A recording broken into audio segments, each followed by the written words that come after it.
Alright, hi, my name is Lee Lampkin, and I made a previous video called Breaking the System, and I made it a year ago. Um, Somebody actually watched the video, 17 people apparently, minus myself. I don't even know how often I watch the video, so the possibilities are so strange, but apparently people watch the video. And I talked about basically how to break the system when it comes to experiencing elementary school. In that video, I gave a little bit of background about myself and then proceeded to explain how you can kind of cheat the system so that your child is taken care of in elementary school.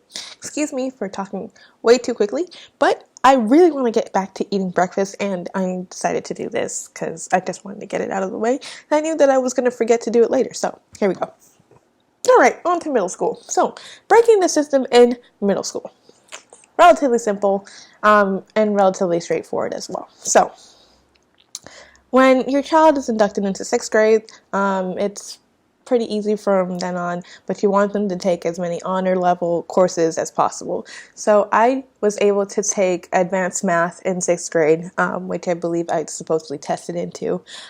You can even have them test for gifted. That's when the gifted curriculum becomes actually more popular, is in middle school, and then they have a lot of different curricular programs for the gifted students. I decided not to take that route because I met the gifted kids, and I was like, I ain't gonna be you, so I'm just saying. Get them in as many advanced placement classes as possible. Get them into science, math, all the STEAM subjects, and even in the arts. So that sets the foundation for high school, which we're going to talk about as well, because middle school is quite simple in terms of breaking the system. You can get them into a charter or magnet program at middle school, and you really want to check on the level of academia at the middle schools that you're surrounded by, because you don't want to send your child to a B-rated school and find out later that it's actually a lie.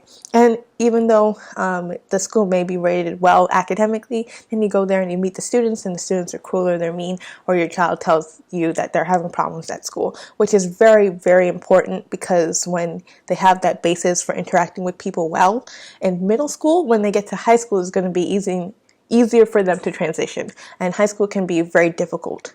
So, get them in advanced placement courses, get them to, and they do have courses that are like advanced placement, not AP courses, but it's the same kind of ideal. And then get them into STEAM or STEM, and then set the foundation so that they know how to form good habits and relationships and stuff like that. On to high school. Pretty easy and simple. High school is a little more complicated. So, at least in the state of Florida, you have a certain amount of classes that you have to complete in order to graduate, and you have to have a certain level of community hours. So, to be quite frank, get those out of the way.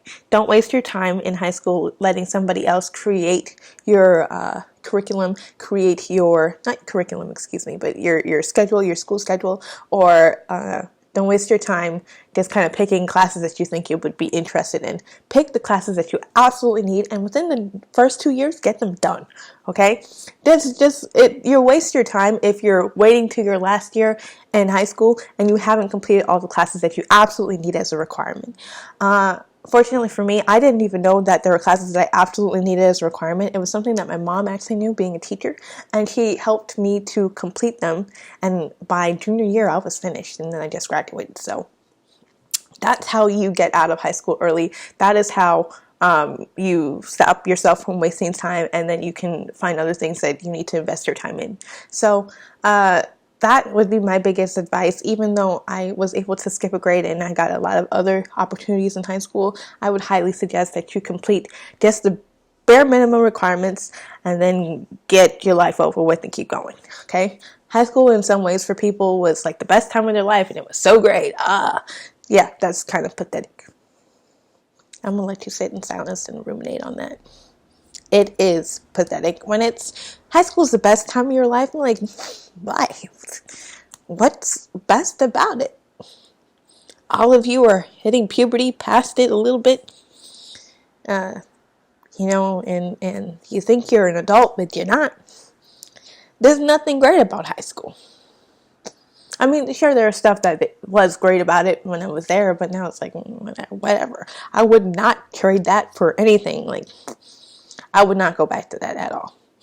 Anyway, get what you need to do done, and then start adding on to stuff that'll make you look good for colleges. So, try to round out things that you do academically with things that you do for your entertainment. So if you're doing like something in the arts with music, try and round that out too. Try and do something with sports.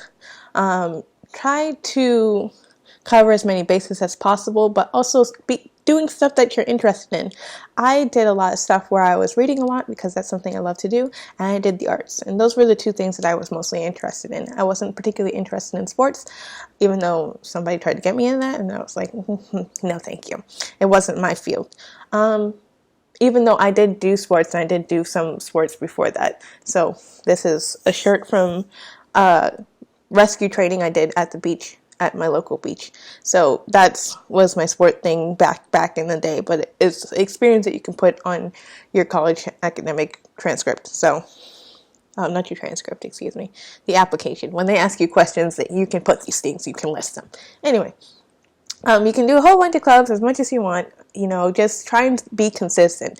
You don't want to be bouncing around to too many clubs, and like colleges are like, "Whoa, bro, which one were you doing? Which were you invested in?" Some students are good at doing that. They bounce around to like 8 different clubs, and they can really balance it.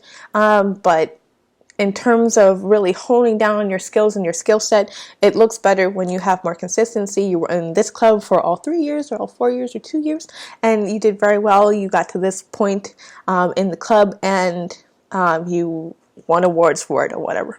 That's great. That looks awesome to colleges.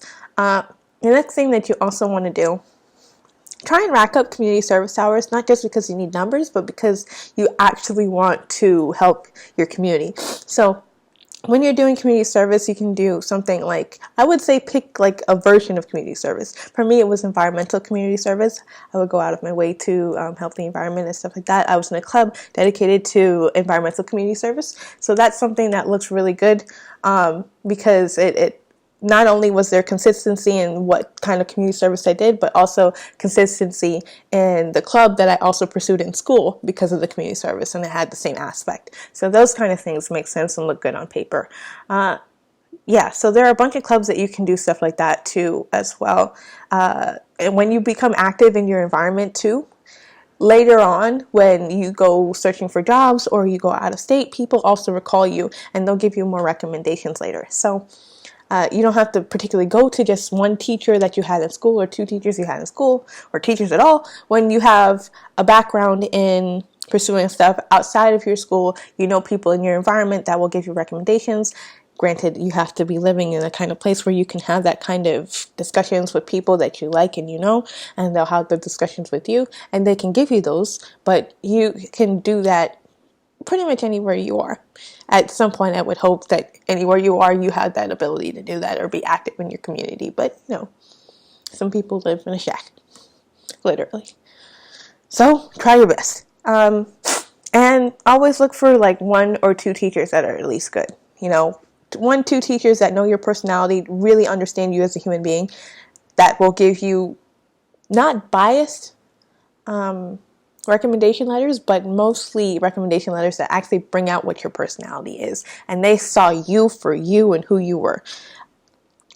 I have one teacher, this was the best example of the year. I was pretty outspoken in school, like I am now, and I have one teacher that wrote a recommendation letter for me, and she pointed out how I was outspoken, but I was also helpful in the points that I would bring out, and I always had a different perspective. Some of those perspectives were quite crazy. They were just, there's nothing I would repeat online, but it was great though, because she really saw my personality, and it made for a great recommendation letter. So at least I would suggest 2 teachers that can write you excellent recommendation letters based on your personality and what they see in class. And even if you don't really do that much work or you're kind of slacking in school, pick 2 teachers that you get along with that really know you as a person, and talk to them about it straight up. Like just go for it. I would say stick to your honors classes and do AP classes in your sophomore, junior year. Don't waste AP classes in senior year. I mean, you can, but I wouldn't suggest it. If you want, you can do early enrollment. I highly suggest that you just get out of there, finish the classes that you need, and just be done with it. You do not need to do early enrollment at all. You can just test out of it. In fact, I don't even suggest that you really take AP classes except for it to like boost your GPA, because in the end, the exams almost are never like the classes that you actually took. So I would suggest that you take CLEP exams for college. And CLEP, let's see what CLEP stands for because I can't remember. Exams.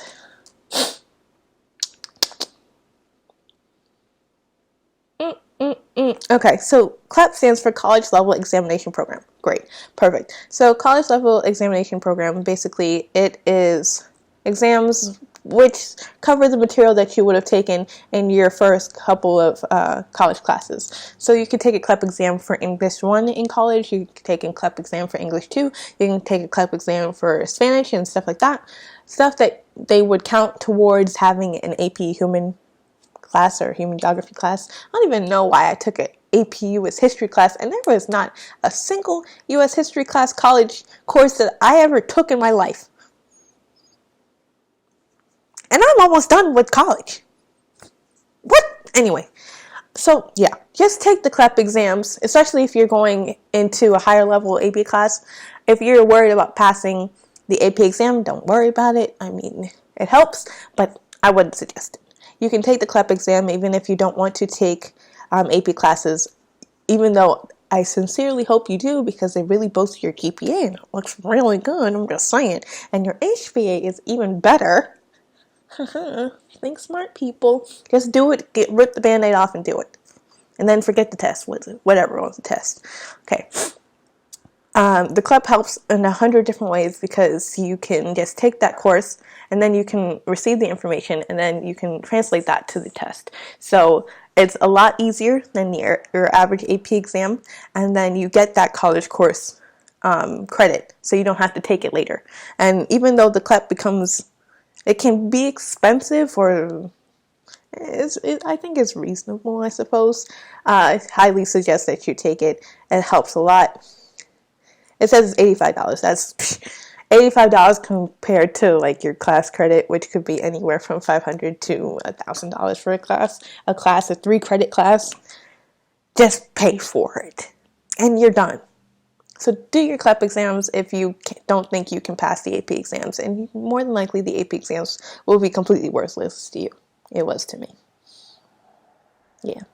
Anyway, and that's pretty much it for high school. Keep your head down. Don't get into mischief. Don't go crazy.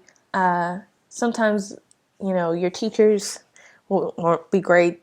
You have teachers you won't really like or need to interact with on a regular basis. Try to go for the ones that you actually like or enjoy. You don't necessarily need teachers that give you or from your biggest, most important classes to give you reviews that are like big and awesome. You need teachers that know you well. So I highly suggest honors courses and AP courses, just for GPA requirements and stuff like that. And then go to your honors classes, because generally those are a little more laid back. And then request that you get recommendations from those teachers and treat them well. Be good in class, okay? It's pretty much simple. High school isn't complicated either, unless you make it complicated, which is crazy. That would entirely be your fault. Now, college, however, is different. So, I think since we covered middle school, pretty much, and high school, you're pretty much done. Now you're on track. You know most of the information. I talked about the CLEP exams, I talked about AP courses, I talked about getting all your credits out of the way in advance so that you can graduate earlier, be on time for graduation. I talked about getting community service and how your community service needs to translate to the clubs that you're in school, or if it doesn't translate, you need to be consistent in the kind of community service you pursue and the kind of clubs you pursue. And also be holistic in that you're covering a lot of different aspects, but all aspects that you're interested in. So don't go out of your way to do fencing if you don't like fencing. Don't go out of your way to do soccer if you don't like soccer, because colleges want to see that later. Just saying. Don't go crazy now. If you're in Latin club and you only learn one word in Latin, just like, does that even make sense to you? Really? Okay. So I think we covered mostly everything. Like I said, for parents in middle school, foundations are important in middle school. Get them into advanced classes if you can. If you want, you can get them into a gifted program, and that really buffs up the curriculum and teaches them stuff, think outside the box and stuff like that. And make sure that they form healthy relationships. That's all that's really important in middle school. And then besides that, you're good. That's it. Yeah, all right. And get them into a good middle school with a good academic program as well as good students. If it doesn't have a great academic program, but it has good students, I suggest going for the good students first, because at least then you'll have a healthy kid. All right, that's pretty much it. Thanks for watching. I'm going to be back with college soon. Yeah.